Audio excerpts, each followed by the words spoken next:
taufik dari Allah Subhanahu wa taala adalah bersandar kepada Allah, merendahkan diri di hadapan Allah Subhanahu wa taala, selalu merasa butuh kepada Allah Subhanahu wa taala, ya. Maka sebaliknya, sebab daripada al-khidlan, sebab Allah berpaling dari kita, Allah meninggalkan kita adalah kita tidak bergantung kepada Allah Subhanahu wa taala. Ini sebab utama. Akan saya sebutkan beberapa sebab-sebab yang menunjukkan bahwasanya seorang telah ditinggalkan oleh Allah atau sebab Allah meninggalkan dia.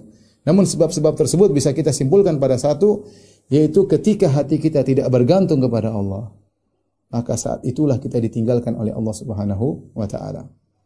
Lihatlah dalam satu hadis Nabi SAW bersabda, "Man 'allaqa syai'an wukila ilaihi." Barang siapa yang menggantungkan sesuatu, maka dia akan dibuat bertawakal kepada sesuatu tersebut.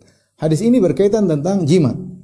Seorang pakai jimat, ya, maka berarti dia meninggalkan Allah. Dia tidak bertawakal kepada Rabbul Alamin. Dia tidak bertawakal kepada zat yang idza arada asyai'an an yaqul lahu kun fayakun. Zat yang kalau menghendaki sesuatu tinggal mengatakan jadi maka jadilah. Dia tinggalkan itu semua, dia bertawakal kepada benda. Kalau dia sudah bertawakal kepada benda, lihat apa yang terjadi, maka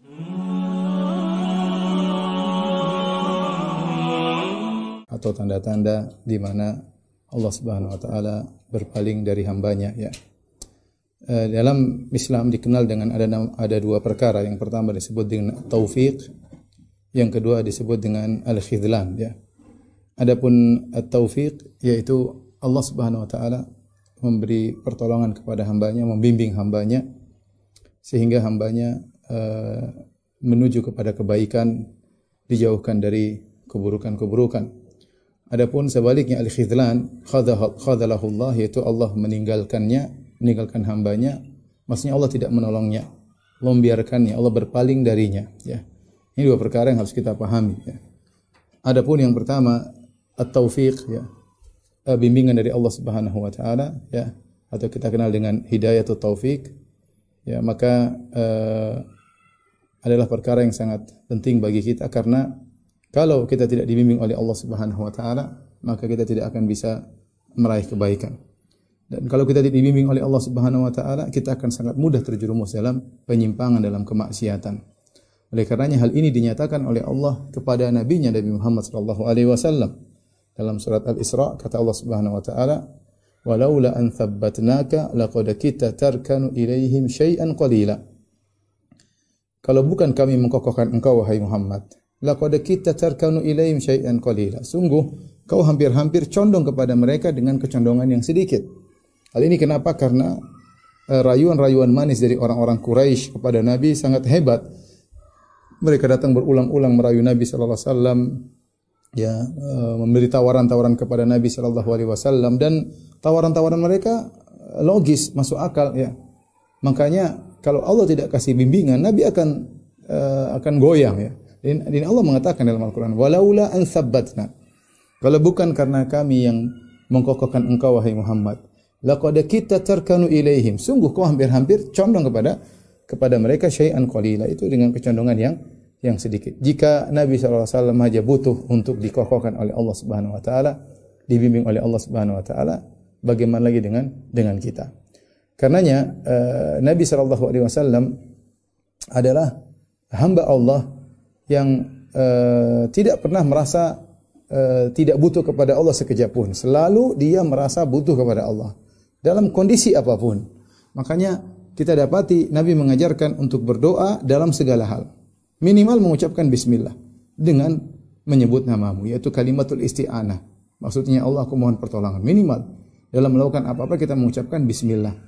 Belum lagi doa-doa yang Nabi mengajarkan dari keluar rumah, ya, sampai masuk rumah, sampai mau tidur. Begitu banyak doa yang Rasulullah SAW ajarkan, Rasulullah SAW baca, ya, agar kita senantiasa mengharapkan bimbingan dari Allah Subhanahu wa taala, ya. Makanya dalam satu doa Nabi SAW mengatakan, "Ya Hayyu ya Qayyum, bi rahmatika astaghits fa aslih li sya'ni kullah wa la takilni ila nafsi tarfata ain." Ya Hayyu ya Qayyum, wahai zat yang maha hidup. Kemudian ya Hayyu ya Qayyum, yaitu zat yang maha tegak dengan sendirinya dan juga menegakkan yang lainnya. Bi rahmatika astaghits, dengan rahmatmu aku mohon pertolonganmu. fa aslih li sya'ni kullah. Apa pertolongan yang diharapkan oleh Nabi? Fa aslih li sya'ni kullah. Ya Allah, perbaikilah segala urusanku seluruhnya tanpa terkecuali. Wala takilni nafsi tarfata'in, dan jangan kau biarkan aku bersandar kepada diriku meskipun hanya sekejap mata. Wala aqalla min dzalik, dan lebih kurang dari itu pun tidak, ya. Pokoknya sedikit pun, sekejap pun, ya, sekejap mata pun jangan kau biarkan aku bersandar kepada diriku sendiri, tapi ambillah urusanku dan luruskanlah segala urusanku. Dan ini menunjukkan kalimat yang benar-benar mengharapkan taufik dari Allah Subhanahu wa taala dalam segala hal, ya. Makanya kata Nabi, fa aslih li sya'ni kullah, ya, perbaikilah urusanku seluruhnya. Nah, urusan kita banyak. Urusan kita dalam menuntut ilmu, urusan kita dalam berdakwah, urusan kita dengan anak-anak kita, urusan kita dengan istri kita, urusan kita dengan suami kita, urusan kita dengan orang tua kita, ya, dengan kakak dan adik kita, dengan tetangga kita, dengan pegawai kita, dengan bos kita. Kita butuh bimbingan. Kita enggak tahu mana yang terbaik buat kita. Makanya kita serahkan kepada Allah Subhanahu wa taala. Ya Allah, fa aslih li sya'ni kullah. Luruskan segala urusanku. Wala takilni nafsi tarfatan. Jangan kau biarkan aku bersandar kepada diriku. Siapa yang dibuat bersandar kepada dirinya, pede dengan dirinya, maka dia telah bersandar kepada suatu yang sangat lemah. Ya, kita manusia penuh dengan kelemahan, penuh dengan kelalaian, ya, penuh dengan kekhilafan, penuh dengan keteledoran. Ya. Mau serahkan urusan kepada kita, kita ini siapa?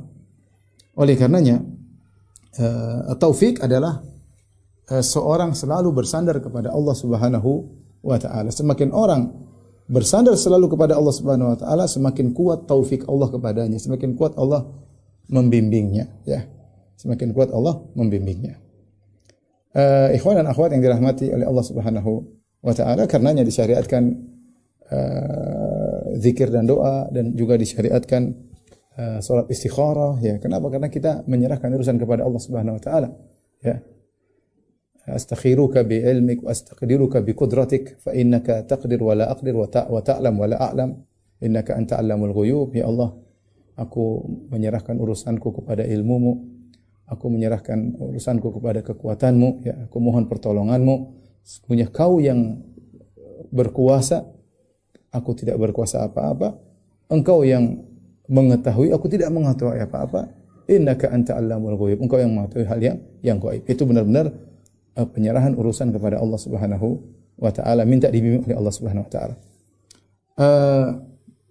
Di antara cara agar Allah senantiasa membimbing kita, yaitu kita berusaha senantiasa melaksanakan perkara-perkara sunnah, ya, melaksanakan perkara-perkara sunnah sampai Allah mencintai kita. Kalau Allah sudah mencintai hambanya, Allah akan bimbing dia dalam segala urusan. Sebagaimana yang disebutkan dalam hadis Al-Qudsi, dalam hadis Qudsi dalam Sahih Bukhari yang dikenal dengan hadisul wali, hadis tentang wali. Allah menyebut tentang sifat-sifat wali, di antaranya kata Allah Subhanahu wa taala, "Wa ma taqarraba ilayya 'abdi bin nawafili hatta uhibbah." Senantiasa hambaku mendekatkan dirinya kepadaku dengan perkara-perkara sunnah sampai aku mencintainya. Ya, perkara wajib sudah dikerjakan. Namun sang hamba tidak cukup dengan perkara wajib. Dia ingin, kalau bahasa kita, cari muka kepada Allah, ingin diperhatikan oleh Allah. Ya. Ingin diperhatikan oleh Allah, maka dia mendekatkan dirinya kepada Allah dengan perkara-perkara sunnah. Wala yazalu abdu, senantiasa terus menerus dia dekatkan dirinya kepada Allah dengan perkara-perkara sunnah. Kata Allah, hatta uhibbahu, sampai aku pun mencintainya. Fa idza ahbabtuhu, kalau aku sudah mencintai seorang hamba, apa kata Allah? Fa idza ahbabtuhu, kalau aku sudah mencintainya, kuntu sam'ahu alladhi yasma'u bihi, aku menjadi pendengarannya yang dia dengar dengan pendengarnya tersebut. Wa basarahu alladhi yubsiru bihi, aku menjadi penglihatannya yang dia melihat dengan penglihatan tersebut. Wa yadahu allati yabtishu biha, aku menjadi tangan yang dia memukul dengan tangannya tersebut, atau dia memegang dengan tangannya tersebut. Wa rijlahu allati yamshi 'alaiha, aku akan menjadi kakinya yang dia berjalan dengan kaki tersebut. Dalam riwayat yang lain, ya, wa lisanahu alladhi yantiqu bihi, aku menjadi lisannya yang dia berbicara dengan lisan tersebut. Wa qalbahu alladhi yaqilu bihi, aku menjadi kolbunya yang dia berfikir dengan kolbunya tersebut. Para ulama mengatakan sepakat, maksud dari hadis ini yaitu Allah membimbing dia sehingga pandangannya terbimbing karena Allah menjadi pandangannya, pendengarannya terbimbing karena Allah menjadi pendengarannya, gerakannya terbimbing, langkah kakinya terbimbing, lisannya terbimbing ketika ingin berucap, berkata-kata, hatinya terbimbing ketika ingin berfikir, tidak sembarang dia berfikir, ya, karena dia telah dicintai oleh Allah Subhanahu wa taala. Ini hamba yang sempurna dibimbing oleh Allah Subhanahu wa taala, ya. Oleh karenanya jika seorang kemudian tidak betah kalau mendengar hal yang haram, tanda Allah telah beri bimbingan kepada dia. Kalau seorang merasa gelisah melihat yang haram, dia tidak merasa lezat, dia merasa gelisah, ya. Melihat aurat wanita yang tidak halal baginya, ini tanda dia dibimbing oleh Allah Subhanahu wa taala, ya. Kalau dia tidak berbicara sembarang, tidak asal ngomong, dia selalu berfikir apa yang hendak dia ucapkan, ya. Dia berfikir berkali-kali apakah ini maslahat atau tidak dalam ucapannya, tidak asal mengeluarkan apa yang terbetik dalam hatinya, berarti Allah telah membimbing lisannya. Wa lisanahu alladhi yantiqu bihi, Allah menjadi lisan yang dia berbicara dengan lisan tersebut. Kalau hatinya tidak sembarang berfikir, selalu dibimbing oleh Allah Subhanahu wa taala, berfikir tentang kebaikan, berfikir tentang bagaimana cara berdakwah, berfikir bagaimana berbakti kepada orang tua, berfikir bagaimana mendidik anak, berfikir bagaimana mendidik istri, bagaimana caranya menyenangkan suami, ya. Yang dia pikirkan selalu kebaikan, berarti hatinya dibimbing oleh Allah Subhanahu wa taala. Maka hani'an, sungguh bahagia orang yang seperti ini, dia selalu di bawah bimbingan Allah Subhanahu wa taala, ya. Kalau dia melakukan kebaikan, maka dia semangat dan dia bahagia, menunjukkan dia dibimbing oleh Allah Subhanahu wa taala. Allah berfirman, "Faman yuridillahu an yahdiyahu yashrah sadrahu lil Islam, wa man yurid an yudhillahu yaj'al sadrahu dhayiqan harajan ka'annama yas'adu fis sama'." Kata Allah Subhanahu wa taala, barang siapa yang Allah inginkan hidayah baginya, itu Allah bimbing dia, Allah beri taufik kepadanya, yashrah sadrahu lil Islam, maka hatinya menjadi lapang untuk Islam. Kebaikan hatinya lapang. Dia lapang kalau pengajian, dia lapang kalau baca Quran, dia lapang kalau ada membantu orang susah, hatinya tidak berat. Ini tanda bahwasanya dia dibimbing oleh Allah Subhanahu wa taala. Karenanya ikhwan dan akhwat yang dirahmati Allah Subhanahu wa taala, jangan pernah kita bosan-bosan tadi membaca doa, ya hayyu ya qayyum bi rahmatika astaghits fa aslih li sya'ni kullahu wa la takilna ila nafsi tarfata ain. Ya Allah, janganlah kau biarkan luruskan segala urusanku, dan jangan kau biarkan aku berserah diri kepada, kau serahkan diriku kepada diriku sendiri, ya. Jangan kau serahkan diriku kepada diriku sendiri, karena diriku sangat lemah, kita tahu bagaimana lemahnya diri kita. Dan jangan lupa terus berdoa, doa yang sering dibaca oleh Nabi sallallahu alaihi wasallam, ya muqallibal qulub tsabbit qalbi ala dinik. Wahai zat yang bolak-balikkan hati manusia, tegarkanlah hatiku di atas agamamu, ya. Baik. Itu yang disebut dengan taufik dan tanda-tanda seorang dibimbing oleh Allah Subhanahu wa taala, ya. Dia tidak sembarang melihat, dia tidak sembarang mendengar, dia tidak sembarang berucap, tidak ceplas-ceplos mulutnya, ya. Dia tidak sembarang melangkahkan kakinya, ya. Dia dibimbing oleh Allah Subhanahu wa taala. Sebaliknya lawan dari taufik adalah al-khidlan. Al-khidlan yaitu Allah Subhanahu wa taala meninggalkan hambanya, atau al-i'rad, Allah berpaling dari hambanya, yaitu Allah tidak menolong dia saat dia memerlukan pertolongan, Allah tidak membimbing dia, Allah biarkan dia, ya, tenggelam dalam kemaksiatan, ya.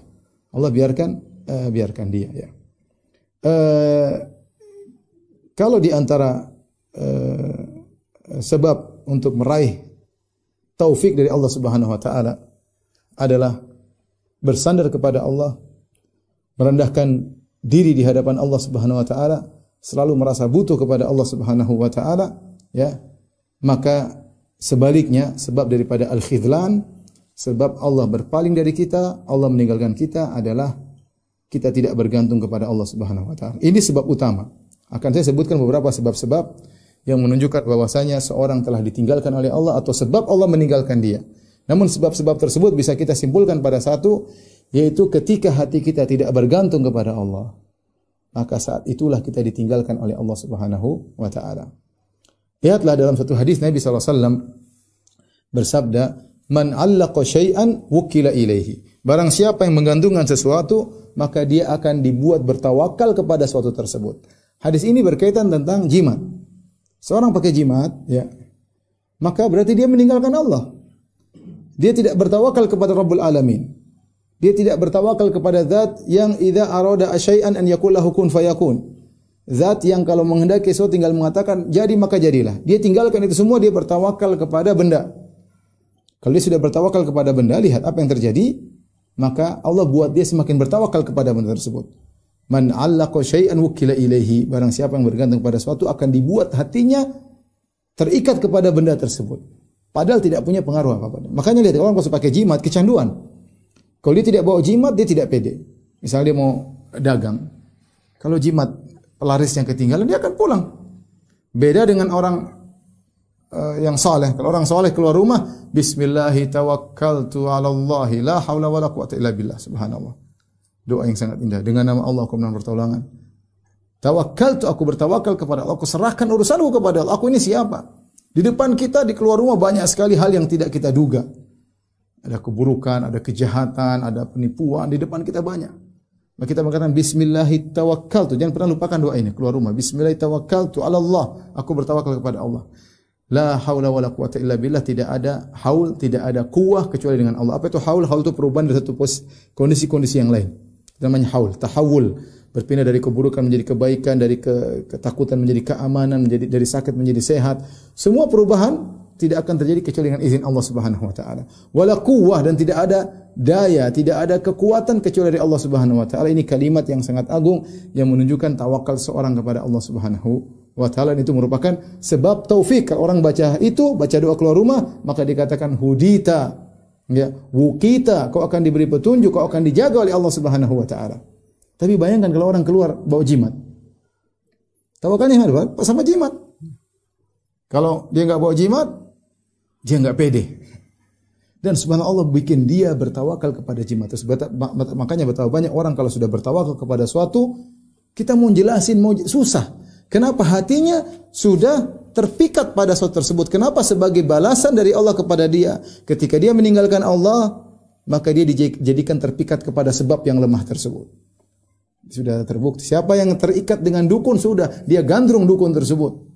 Meskipun dukun tersebut sering salah, tapi dia menggandrungi dukun tersebut. Mau diapain? Hatinya sudah terkena hukuman. Wukila ilaihi, menjadi tawakal kepada hal tersebut. Dan makanya di antara sebab seorang ditinggal oleh Allah ketika dia bertawakal, hatinya dia gantungkan kepada selain Allah Subhanahu wa taala. Kita bicara misalnya zaman sekarang di masa pandemi ya. Kita ada ikhtiar ya. Oleh karenanya di antara kesalahan disebutkan oleh Ibnu Qayyim rahimahullahu taala ketika seorang berusaha melakukan sebab ikhtiar tetapi tawakalnya bukan kepada Allah Subhanahu wa taala. Dan ini kadang menimpa sebagian kita ya. Contoh sederhana, misalnya dia ke dokter. Dia berobat. Dia lupa bahwa yang menyembuhkan adalah Allah sehingga tawakalnya kepada dokter tersebut. Ini ada nilai syirik kecil seperti ini ya. Ini berarti dia lupa kepada Allah. Dia dibuat bersandar kepada dokter tersebut. Sama ketika seorang bekerja pada atasan. Dia bersandar seakan-akan rizki dia berasal dari bosnya. Padahal enggak. Bos itu hanya perantara. Allah yang kasih rizki kepada kita lewat bos tersebut. Sebagaimana anak kita dapat rizki lewat kita. Bukan kita penentu rizkinya. Kita hanya sebab. Yang menentukan akibat adalah Allah Subhanahu wa ta'ala. Maka saya katakan di masa pandemi kita ikhtiar. Kita berusaha semaksimal mungkin, pakai masker misalnya, jaga jarak ya, berusaha menjauhi tempat kerumunan misalnya ya. Segala kita lakukan, tapi jangan sampai kita bertawakal kepada sebab-sebab ya ikhtiar tersebut. Kita tawakal kepada Allah Subhanahu wa taala. Sekarang ada katanya ada obat, ada vaksin dan yang lainnya. Ingat, jangan bertawakal kepada vaksin tersebut. Jangan kita menganggap ada vaksin selesai, jangan. Enggak. Ya, boleh begitu, benar. Meskipun nanti benar gara-gara vaksin semua selesai, tidak. Tapi kita bilang yang menyelesaikan Allah Subhanahu Wa Taala. Ya, jangan sampai kita bersandar kepada sebab. Kapan kita bersandar kepada sebab berpaling dari Allah, Allah akan meninggalkan kita. Tapi ini sangat jelas contoh bagaimana gara-gara seorang mengikatkan hatinya kepada selain Allah, maka dia akan dihukum dengan terikat kepada sesuatu makhluk, sesuatu benda tersebut ya. Apalagi kalau sudah terjerumus dalam syirik akbar. Dalam surat Al-Isra kata Allah Subhanahu wa taala, "La taj'al ma'allahi ilahan akhar fatulqa fi fataqud maluman makhdhula." Kata Allah, "La taj'al ma'allahi ilahan akhar." Jangan kau jadikan bersama Allah sembahan yang lain, fataqud maluman makhdhula. Kau akan menjadi tercela, makhdhula, dan ditinggal oleh Allah Subhanahu wa taala. Sebab terbesar yang membuat orang ditinggal oleh Allah karena kesyirikan yang dia lakukan. Bayangkan orang pergi kemudian minta kepada penghuni kubur, hatinya benar-benar terikat kepada penghuni kubur tersebut sampai dia lupa kepada Allah Subhanahu wa taala. Saya sering sampaikan analogi ini agar dipahami oleh kawan-kawan. Misalnya, saya sering sampaikan hal ini. Misalnya ada seorang ingin minta kepada presiden, dia tahu presiden ini sulit. Ada seorang presiden sulit untuk ditemui. Kalau minta mungkin presidennya galak, tidak dikabulkan. Tapi kalau lewat menterinya, kalau menterinya oke, presidennya akan ACC. Sehingga keputusan presiden dipengaruhi oleh menteri ini karena menteri punya hubungan baik sama presiden. Karena seorang tahu kalau presiden langsung susah, maka dia pergi kepada menteri. Ketika datang kepada menteri yang dia rayu menterinya, Pak Menteri tolong dong Pak Menteri, kata menteri enggak, Pak Menteri, karena dia tahu kalau menteri bilang oke maka oke. Dia tolong, dia merengek-rengek, dia menangis-nangis, mohon kepada menteri. Ketika itu lihat hatinya sebenarnya tidak bertawakal kepada presiden, tapi kepada menteri hatinya dia bertawakal. Seakan-akan menteri memegang kunci, kapan menterinya oke, presiden tinggal ACC. Dan itu gambaran kesyirikan sederhana. Ketika seorang pergi ke kuburan, kemudian minta kepada kuburan wali, minta kepada kuburan sunan atau kuburan nabi, maka hati mereka terpikat kepada sebab tersebut. Seakan-akan semua keputusan di tangan wali, sehingga bisa jadi dia lupa kepada Allah Subhanahu wa taala. Ini bahayanya kesyirikan. Ya, menjadikan wasilah-wasilah yang tidak syar'i antara dia dengan Allah Subhanahu wa taala sehingga benar-benar hatinya terpikat bukan kepada Allah bahkan kepada menteri tersebut atau kepada wali tersebut, ya. Makanya kata Allah Subhanahu wa taala, "La taj'al ma'allahi ilahan akhar." Jangan kau menjadikan sesembahan selain Allah, fataquda maluman madhura, maka kau akan tercela dan kau akan ditinggal oleh Allah Subhanahu wa taala. Di antara sebab seorang ditinggalkan oleh Allah Subhanahu wa taala adalah riya, ya. Orang riya ditinggal oleh Allah Subhanahu wa taala. Kenapa? Karena ketika dia beramal saleh bukan karena Allah. Dia melakukan amal saleh karena bagaimana penilaian masyarakat kepada dia, bukan karena penilaian Allah Subhanahu wa taala. Orang seperti ini, ya, dibuat dia terbuai dengan seperti itu, riya. Menjadi berlezat-lezat dengan riya. Mau dinasihati sulit. Dia lezat, dia tentram, dia bahagia. Syahwat tersembunyi dalam dirinya terpuaskan, ya, karena Syekhul Islam Ibnu Taimiyah menyebutkan riya dan semisal dengan syahwatun khafiyah, syahwat tersembunyi. Terpuaskan dia. Dan dia terbawa terus ke situ, ya, terbawa. Hatinya benar-benar condong suka dengan riya, dia nyaman, tentram dengan riya. Ya, Allah tinggalkan dia. Allah tinggalkan dia. Makanya hati-hati ikhwan, kalau kita beramal saleh jangan kita sengaja untuk riya. Kalau ternyata terbetik dalam hati kita riya, segera kita lawan, jangan kita tentram dengan riya tersebut. Adapun kita sengaja pencitraan, sengaja riya, sengaja memamerkan, sengaja benar-benar kita cari pengakuan masyarakat, pengakuan manusia, maka bisa jadi hati kita dipalingkan dan Allah meninggalkan kita. Wal'iyadzubillah. Ya, ini kenapa? Karena riya adalah bentuk ketidakpedulian kepada Allah, kepedulian terhadap sebab, ketergantungan kepada sebab. Dia beramal soleh kalau dipuji, kalau enggak dia berhenti, kalau pujiannya berkurang dia malah mutung, ya. Berarti orientasinya, ketergantungannya kepada pujian masyarakat, bukan kepada Allah. Maka dia ditinggal oleh Allah Subhanahu wa taala. Di antara tanda seorang ditinggal oleh Allah Subhanahu wa taala atau sebab seorang bisa ditinggal oleh Allah, Allah berpaling darinya adalah ujub, ya. Ujub. Seharusnya ketika seorang diberi karunia, maka dia mengatakan hadza min fadli rabbi liyabluwani a ashkuru am akfur, sebagaimana perkataan Nabi Sulaiman, ini adalah karunia dari Allah untuk mengujiku, aku ini bersyukur atau aku kufur, ya. Dan itu Nabi Sulaiman ucapkan ketika didatangkan singgasana Ratu Bilqis dalam waktu yang singkat dihadirkan di hadapan dia, ya. Istaqarra indahu, tatkala sudah hadir di hadapan Nabi Sulaiman memuji Allah, berkata hadza min fadli rabbi, ini semua dari karunia Allah. Ya, bisa terhadirkan singgasana Ratu Bilqis dalam waktu yang singkat bukan karena kehebatanku, bukan karena kehebatan anak buahku, itu semua sebab. Langsung dia sandarkan segala kenikmatan kepada Allah. Hadza min fadli rabbi, ini dari karunia Rabbku. Bahkan dia ingatkan, dia beluani, karena ini untuk mengujiku. Ashkuru am akfur, aku berterima kasih, bersyukur atau aku kufur. Sebaliknya, lihat Qarun. Ya, sebagaimana sudah kita jelaskan dalam banyak kisah. Qarun ketika ditanya tentang nikmat yang dia dapatkan dengan sombongnya, dengan angkuhnya, dia mengatakan, ya, innama utituhu ala ilmin indi. Sungguhnya aku ini mendapatkan karunia ini karena ilmu yang aku miliki. Karena ilmu yang aku miliki. Orang yang ujub, sungguhnya dia ditinggal oleh Allah Subhanahu wa taala. Kenapa dia meninggalkan Allah? Seharusnya dia tahu hanya Allah yang buat dia berhasil, Allah yang buat dia bisa sukses, kemudian dia bilang, enggak, itu karena saya.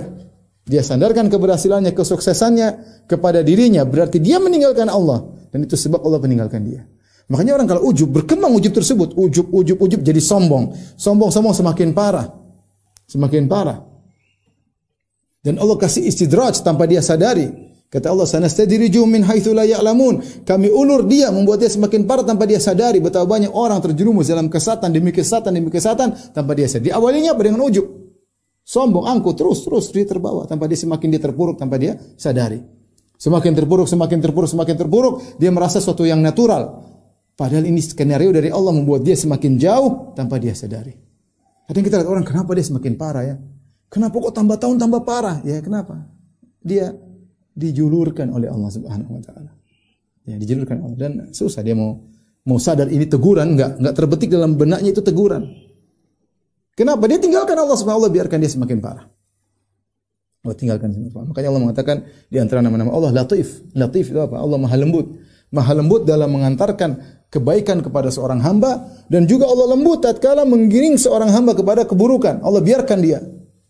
Tidak disadari. Lihat Nabi Yusuf alaihissalam ketika dibawa dari kebaikan satu kebaikan berikutnya, pelan-pelan dari dilempar dalam sumur, kemudian begini, pelan-pelan terus dirayu di penjara sampai akhirnya jadi bangsawan Mesir. Yusuf mengatakan, Inna Rabbi Latif. Sungguhnya Rabbku Maha Lembut. Ya. Maka hati-hati ikhwan. Kapan antum ujub, antum siap-siap ditinggal oleh Allah Subhanahu wa taala. Segera istighfar. Kita ini siapa ya? Kita ini siapa yang mau kita banggakan? Ya. Maka kalau kita sadar kita ini penuh dengan kekurangan, semuanya karunia Allah, maka kita istighfar. Kita bilang hadza min fadli rabbi, semuanya dari karunia Allah Subhanahu wa taala. Kalau ada yang bilang, Masya Allah antum kok bisa begini? Hadza min fadli rabbi, langsung bilang, ini dari karunia Allah Subhanahu wa taala. Ya, saya ini siapa? Ya. Taib, ini di antara hal yang tanda atau sebab seorang ditinggalkan oleh Allah Subhanahu wa taala, ya.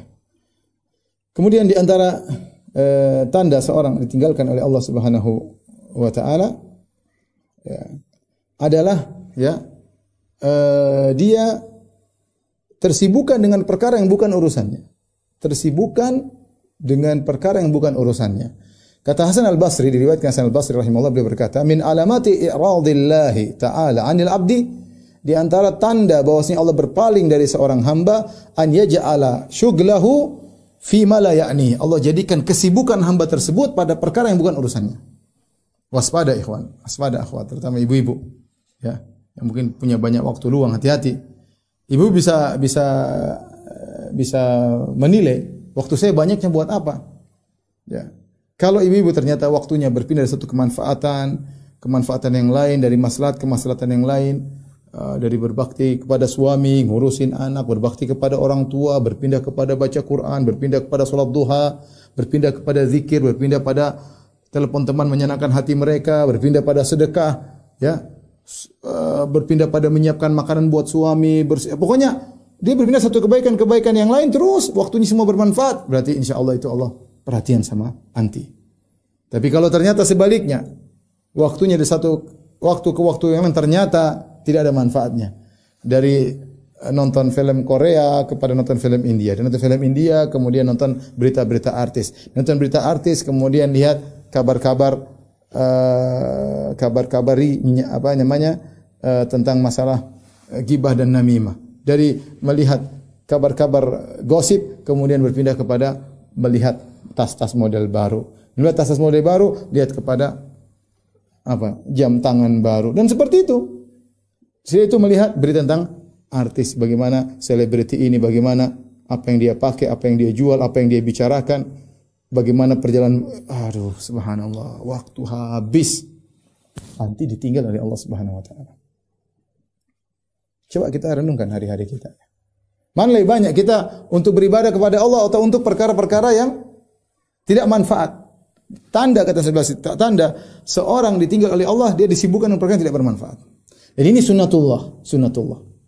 Siapa yang meninggalkan sesuatu yang bermanfaat padahal dia bisa mengambil manfaat tersebut, dia akan dihukum oleh Allah tersibukkan dengan perkara yang tidak bermanfaat. Ini sunnatullah yang disebutkan oleh Syekh Abdurrahman bin Nasir As-Sa'di dalam tafsirnya. Ketika beliau menafsirkan dalam surat Al-Baqarah, "Walamma ja'ahum rasulun aw kullama ja'ahum rasulun min indillahi musaddiqan lima ma'ahum nabadha fariqum minal ladzina utul kitaba kitaballahi wara'a dhuhurihim ka'annahum la ya'lamun wattaba'u ma tatlu syayatinu 'ala mulki Sulaiman." Dan seterusnya. Yaitu kata Allah tentang orang-orang Yahudi, apakah setiap kali datang kepada kalian seorang rasul yang tidak sesuai dengan hawa nafsu kalian, rasul ini mengajarkan tidak sesuai dengan keinginan kalian, nabadahu fariqum minhum, maka ditolak, tidak diterima, ya. Nabadha fariqum minal ladzina utul kitaba kitaballahi wara'a dhuhurim, maka kitabullah yang sudah di tangan mereka, mereka buang. Ketika mereka membuang kitabullah padahal mereka bisa ambil manfaat dari kitabullah, Allah hukum mereka dengan mengikuti cara-cara sihir. Wattaba'u ma tatlu syayatin. Mereka membuang kitabullah, Taurat mereka buang atau Al-Quran mereka tidak terima. Wattaba'u ma tatlu syayatin. Akhirnya mereka mengikuti ajaran-ajaran syaitan. Dan ini sudah sunnatullah yang berlaku. Saya bacakan perkataan Syekh Sa'di sangat indah. Beliau berkata dalam tafsirnya, "Walamma kana minal awaidil qadariyah wal hikmatil ilahiyah anna man taraka ma yanfa'uhu wa amkanahu lintifa'u bihi falam yantafi' ubtiliya bil istighal bima yadurruhu." Tatkala merupakan sunan al-ilahiyah, aturan-aturan baku, aturan yang berlanjut, yang berjalan dalam aturan ilahi, ya. Sunnatullah. Anna man taraka ma yanfa'u, barang siapa yang meninggalkan sesuatu yang bermanfaat baginya, padahal dia mampu untuk mengambil manfaat dari sesuatu tersebut dan dia tidak mengambil manfaat, ubtuliya bil istighal bima yadurru, maka dia akan disibukkan dengan perkara yang memberi kemudaratan kepadanya. Perhatikan sini. Kemudian beliau contoh. Faman taraka ibadatur rahman, barang siapa meninggalkan beribadah kepada Allah, ubtuliya bi ibadatil awthan, maka akan terkena musibah dengan beribadah kepada berhala. Tidak beribadah kepada Allah, beribadah kepada makhluk. Otomatis nih sunnatullah berlaku. Wa man taraka mahabbatallah wa khaufahu wa raja'ahu, barang siapa meninggalkan cinta kepada Allah, barang siapa meninggalkan rasa takut kepada Allah, barang siapa meninggalkan rasa berharap kepada Allah, ubtuliya bi mahabbati ghairillahi wa khaufi wa raja'ihi, maka dia akan diberi balasan atau diberi musibah dengan mencintai selain Allah dan takut kepada selain Allah dan berharap kepada selain Allah. Kapan kita benar-benar meninggalkan cinta kepada Allah, kita akan diuji dengan atau diberi musibah dengan mencintai selain Allah Subhanahu wa taala. Perhatikan lagi. Wa man lam yunfiq malahu fi taatillah anfaqahu fi taati syaitan. Menakjubkan kata beliau, barang siapa yang tidak menginfakkan hartanya di jalan Allah, mau tidak mau dia akan infakkan jalannya jalan syaitan. Ini sudah sunnatullah berlaku. Wa man taraka dhulla li rabbih ubtuliya bidzulli lil abid. Barang siapa yang meninggalkan ketundukan kepada Allah, dia akan dibalas oleh Allah dengan ketundukan kepada makhluk, sesama makhluk. Menjadi terhina, dia tidak menghina. Barang siapa tidak menghinakan dirinya di hadapan Allah, dia akan dijadikan terhina di hadapan makhluk. Wa man tarakal haqqa ubtuliya bil batil. Barang siapa yang meninggalkan kebenaran, dia akan diberi musibah dengan kebatilan, sibuk dengan kebatilan. Ya. Ini contoh ya yang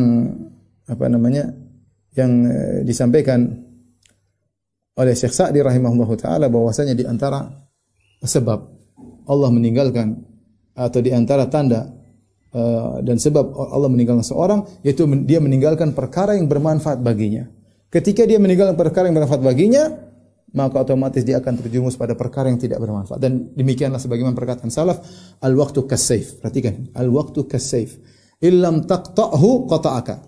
Diriwayatkan suatu pepatah mengatakan al-waqtu kas-sayf, bahwasanya pedang itu seperti waktu seperti pedang. Kalau kau tidak memotongnya, dia akan memotongmu. Artinya apa? Kalau waktu tersebut tidak kau gunakan untuk kebaikan, otomatis kau akan kasih musibah dengan sibuk pada perkara yang tidak baik. Makanya orang kalau sudah tidak sibuk dengan kebaikannya, apa dia waktu luang, bagaimana caranya? Ya sudah, nonton hiburan, ya. Hiburan-hiburan yang haram, ya. Dengar-dengar yang haram, nonton film-film yang auratnya terbuka, mendengar tidak tersibukkan mendengar Al-Qur'an dan ceramah, sibuk dengan mendengar musik-musik. Seperti itu. Karena dia gunakan waktunya ya, harusnya untuk Allah dia tinggalkan, akhirnya waktunya untuk yang tidak bermanfaat, dan ini sunnatullah yang berlaku. Maka ikhwan dan akhwat, ibu ini rahmatillah subhanahu wa ta'ala, jebak diri kita pada kegiatan yang bermanfaat. Jebak. Bikin paguyuban untuk bantu anak-anak yatim. Bikin, yang penting kita waktunya bermanfaat. Kalau di rumah, habiskan waktu untuk menyenangkan suami ya. Ini ladang pahala bagi ibu-ibu. Tidak usah cari pahala jauh-jauh. Di rumah banyak pahala besar. Berbakti kepada suami, taat kepada suami, masuk surga langsung. Sangat mudah. Salat 5 waktu, puasa bulan Ramadan, ya, jaga kehormatan, taat sama suami, sudah masuk surga lewat pintu mana saja. Ya. Jangan meninggalkan perkara yang sangat memudahkan anti untuk masuk surga, ya. Taat kepada suami. Tapi di antara sebab yang menjadikan seorang ditinggal oleh Allah Subhanahu wa taala, ketika dia meninggalkan temannya yang membutuhkan pertolongannya padahal dia mampu. Dalam satu hadis kata Nabi sallallahu alaihi wasallam, al-muslim akhul muslim. Seorang muslim adalah teman bagi muslim yang lainnya. La yadhlimuhu wa la yakhdhuluhu wa la yahqiruhu. Ya, kata Nabi sallallahu alaihi wasallam, seorang muslim tidak boleh menzalimi saudara yang lain, tidak boleh meninggalkan yakhdhuluhu, tidak berbuat khidlan kepada saudaranya, ya, wala yahqiru, jangan merendahkan saudaranya. At-taqwa hahuna, ketakwaan di hati, kata Nabi, sampai Nabi tunjuk 3 kali. Bias bimri'in minasyarri an yahqira akhahul muslim. Cukup seorang dikatakan buruk ketika dia merendahkan saudaranya. Di antaranya larangan, kata Nabi, la yakhdhuluhu, jangan dia tinggalkan saudaranya.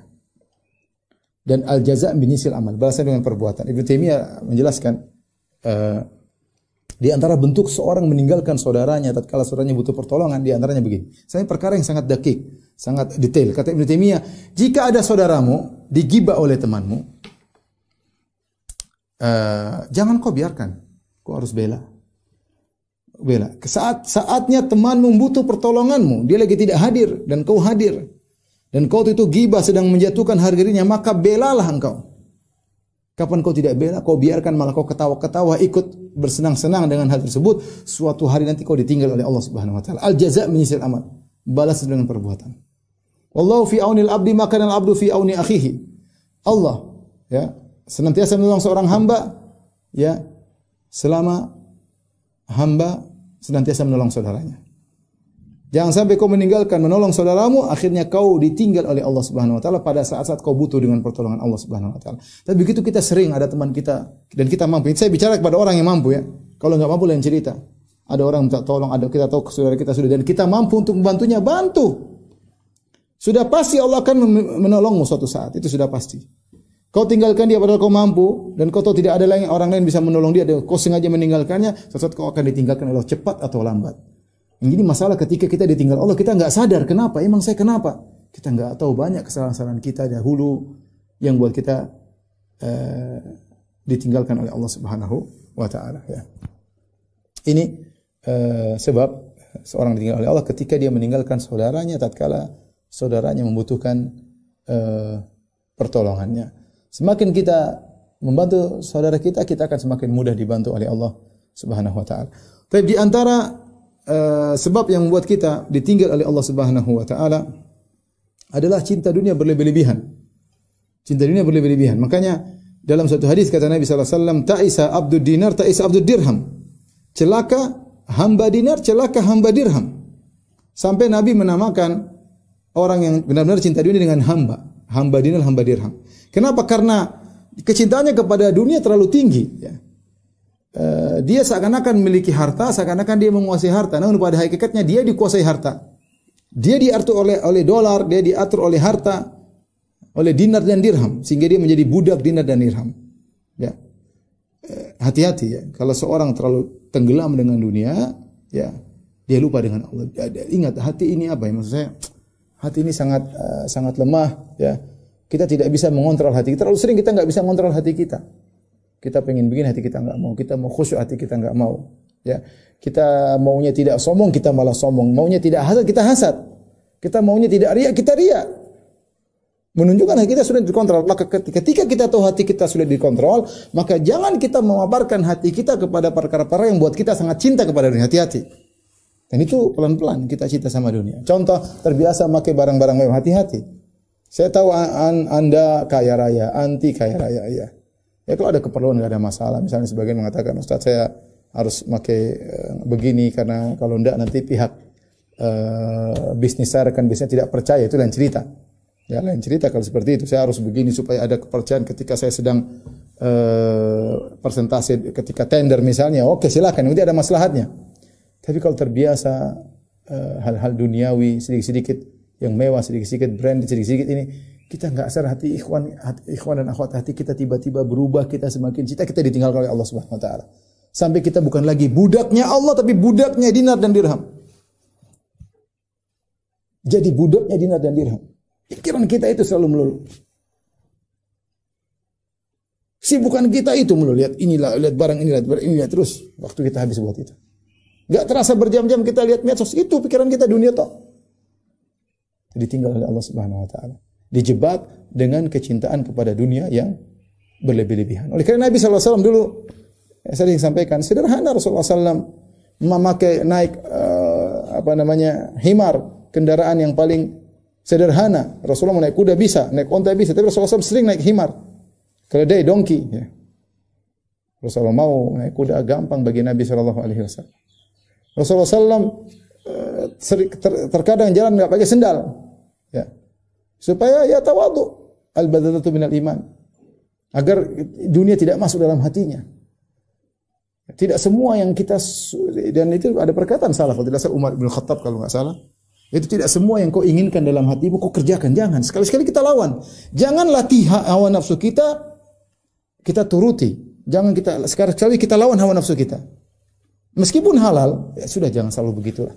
Tapi kalau mentang-mentang kita punya segalanya, mau ini kita ikuti, mau makan ini kita ikuti, mau pergi ke sana kita ikuti, mau beli barang ini kita ikuti, mau punya ini kita ikuti. Hanya begitu kepuasan hawa nafsu, sehingga kita melatih hawa nafsu kita menguasai diri kita. Kita tidak menguasainya, kita dikuasai oleh hawa nafsu. Padahal perkara-perkara yang biasa, yang halal, lama-lama kita terbawa akhirnya kepada perkara-perkara yang haram. Jadi jangan sampai kita menjadi budak dunia. Ya, jangan sampai menjadi budak dunia, karena kalau kita budak dunia kita akan ditinggal oleh Allah Subhanahu wa taala. Tentunya juga di antara sebab kita ditinggal oleh Allah Subhanahu wa taala ketika kita terlalu banyak maksiat kita lakukan hati-hati kita.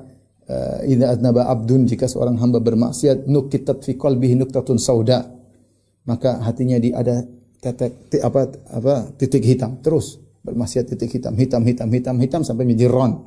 Kalau jadi ron itu hatinya semua tertutup dengan kubangan hitam, maka ini sulit.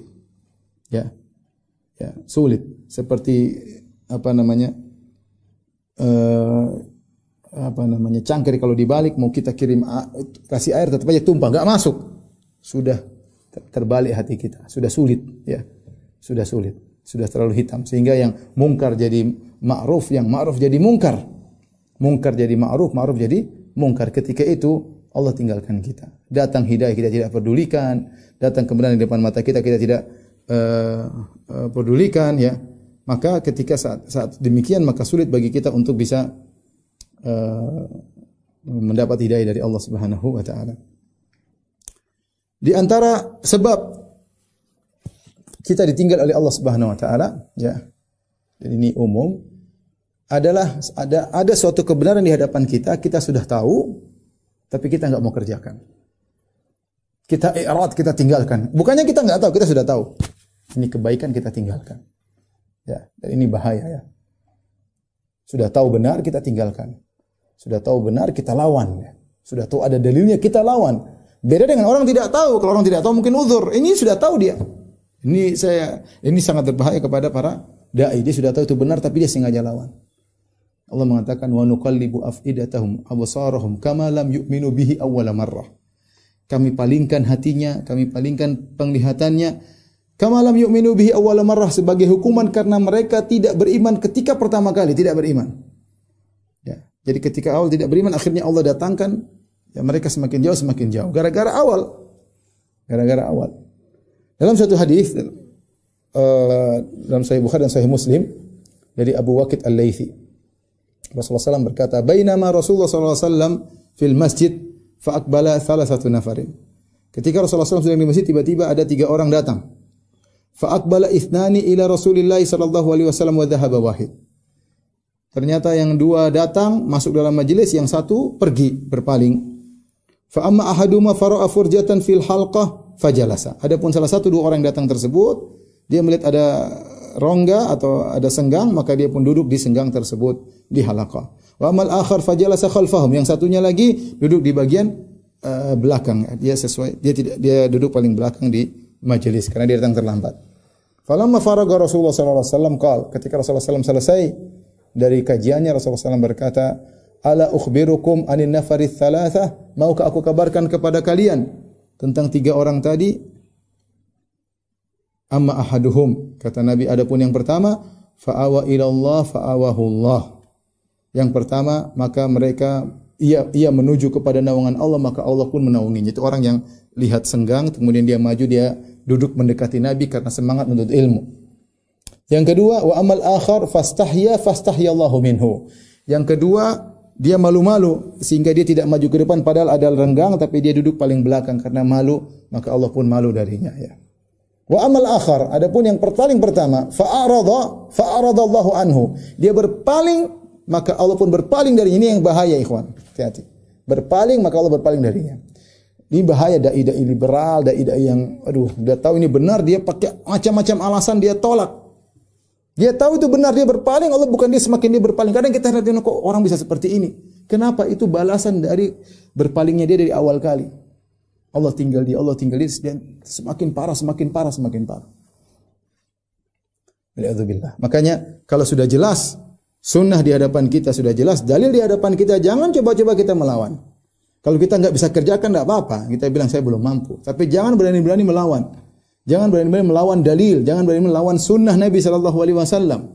Makanya firman Allah Subhanahu wa taala, ya ayyuhalladzina amanu la tarfa'u aswatakum fawqa sawtin nabi wa la tajharu bil qawli kajhari ba'dikum li ba'd an tahbata a'malukum antum la tash'urun.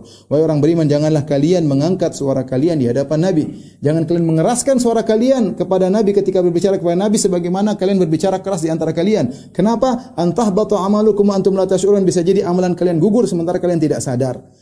Itu kalau Nabi masih hidup. Kalau Nabi sudah meninggal dunia, kita ngeyel. Sudah disebutkan hadis, kita ngangkat suara. Kita mau ngalahin hadis. Sudah disebutkan hadis, kita enggak nganggap hadis tersebut. Kita berpaling dari hadis. Allah berpaling dari kita. Wa ammal akhar fa'arada anhu. Dia berpaling, maka Allah berpaling darinya. Ya. Allah berpaling darinya. Ya. Jadi inilah ikhwan dan akhwat yang dirahmati oleh Allah Subhanahu wa taala, beberapa hal yang harus kita perhatikan, ya. Jangan sampai kita ditinggal oleh Allah Subhanahu wa taala. Kapan kita melakukan kemaksiatan, kapan kita melakukan pelanggaran, segera kembali kepada Allah. Allah sangat cinta kepada hamba-hambanya. Segera kembali kepada Allah Subhanahu wa taala, ya. Dan selalu gantungkan hati kita kepada Allah. Jangan kita pernah pede dengan diri kita. Kapan kita pede dengan diri kita, situlah Allah tinggalkan kita. Lihat, saya sampaikan, maksudnya ada pepatah Arab mengatakan yu'ta min haitsu ya'man. Ini pepatah Arab, ya. Atau utiya min haitsu amin. Yaitu seorang terkena dari sisi dia merasa aman. Contoh seperti seorang yang dia merasa sangat sehat, dia merasa olahragawan apa segala, dia terkadang dia meninggal dari sisi itu. Dari kesehatan, ternyata dia tiba-tiba meninggal. Kenapa? Ketika dia merasa aman. Dia merasa aman, dia lupa kepada Allah. Maka seorang harusnya selalu waspada dan merasa semuanya tergantung kepada Allah. Jangan dia pede pada dirinya. Ya, sering itu pepatah Arab mengatakan seorang terkena musibah dari sisi di mana dia merasa aman di situ. Yaitu kenapa dia bersandar kepada dirinya pada sisi tersebut. Kita jangan pernah demikian, ya. Pada apapun, punya hubungan dengan anak kita, sudah serahkan kepada Allah. Kita sambil berusaha, tapi yang kita tahu. Jangan kita bilang karena saya pintar ngajar anak saya. Jangan, saudara. Kita ini siapa sih? Ya. Jangan dengan kita Nabi Nuh saja tidak bisa beri hidayah kepada anaknya. Mau bilang kita lebih hebat daripada Nabi Nuh? Enggak, pokoknya begitu, ya. Kita apapun urusan kita dengan istri kita sudah serahkan kepada Allah. Ya Allah, bantulah aku. Selalu kita kembali kepada Allah. Urusan dalam dakwah, jangan kita merasa karena saya yang pertama, karena saya yang ini, karena saya jangan kita karena saya pandai berorasi, karena saya banyak hafal dalil. Enggak, yakin kita ini siapa sih? Orang pintar masih lebih banyak daripada kita. Ya. Pokoknya kapan kita ya merasa pede, hati-hati nih. Merasa pede, disitulah kita ditinggal oleh Allah Subhanahu wa ta'ala, maka segeralah kita selalu kembali kepada Allah. Biasakan kita hafal doa sehingga apapun kondisinya kita selalu tergantung kepada Allah. Keluar rumah kita baca doa, masuk pasar kita baca doa, ya, masuk masjid kita baca doa, keluar masjid kita baca doa, ya, ada angin kencang kita baca doa, masuk suatu negeri kita baca doa, pergi safar kita baca doa, keluar safar baca doa, naik kendaraan kita baca doa, mau tidur kita baca doa, makan baca doa, habis makan baca doa, masuk WC baca doa, keluar WC baca doa.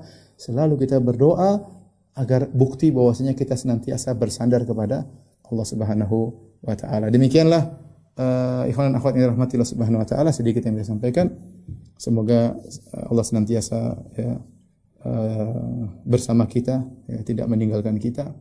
Terlebih-lebih saat kita butuhkan, terlebih-lebih tatkala kita menghadapi sakaratul maut, tatkala iblis benar-benar menggoda kita, jangan sampai kita ditinggal oleh Allah Subhanahu wa taala. Jangan sampai hati kita berkhianat di saat-saat kita membutuhkan pertolongan Allah Subhanahu wa taala. Adapun orang istiqamah, maka di saat-saat genting seperti itu maka Allah akan menolongnya. Jika kita renungi, berpalingnya Allah dari hambanya sering terjadi diam-diam, tanpa tanda-tanda yang mencolok. Ada orang yang masih kuat sholat, masih aktif di majelis, tapi hatinya sudah hampa. Ia tidak lagi tersentuh oleh ayat-ayat Allah, tidak lagi khusyuk saat sujud, dan tidak lagi peduli pada dosa-dosa kecil. Ia hidup dalam rutinitas ibadah tanpa rasa, hanya sekedar menggugurkan kewajiban. Di zaman sekarang banyak yang tampak religius di luar, rajin mengaji, berpakaian syar'i, bahkan bertakwa. Namun dalam kesehariannya suka menghina, meremehkan, atau menyakiti orang lain. Ini bisa jadi tanda bahwa Allah sudah mulai menjauhkan hatinya dari cahaya keikhlasan.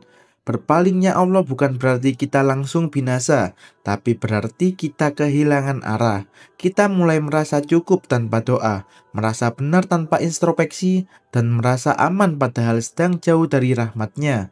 Maka introspeksi itu penting. Jangan biarkan hati kita menjadi keras hingga Allah tak lagi ingin menoleh. Karena jika Allah sudah berpaling, maka seluruh amal akan terasa hampa. Semoga Allah menjaga kita agar tetap diberi rasa takut, rasa rindu, dan rasa butuh kepadanya setiap saat. Karena selama hati masih bergantung kepada Allah, kita masih berada di jalan yang benar. Barakallahu fikum.